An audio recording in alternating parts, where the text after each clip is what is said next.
तुम्ही तुमच्याबरोबर येतो तिकीट काढ रे इकडे आज भाऊ त्र्यंबकेश्वरला बसनी जात आहे. आज आम्ही थोडी शिस्त लावलेली आहे. गेल्या वेळी खूप गर्दी झाली होती, ट्रॅफिक जाम झालं होतं आणि त्र्यंबकेश्वरला म्हणजे आता खूपच गर्दी झाली होती.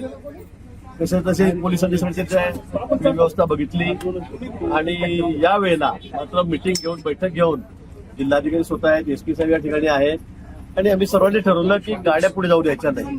त्या कुणाची असेल, आमच्या जरी असल्या तरी इथे गाड्या थांबवायच्या, इथून बसमधून प्रवाशांना पाठवायचं आणि म्हणून आम्ही सुद्धा आता गाड्या या ठिकाणी थांबवलेल्या आहेत त्र्यंबकेश्वरच्या अलीकडे आणि सर्व बसने पुढे जात आहोत.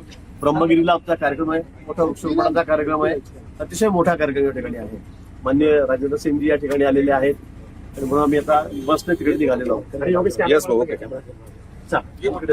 पत्रकार मागे चला, पण तिकीट काढून कंडक्टर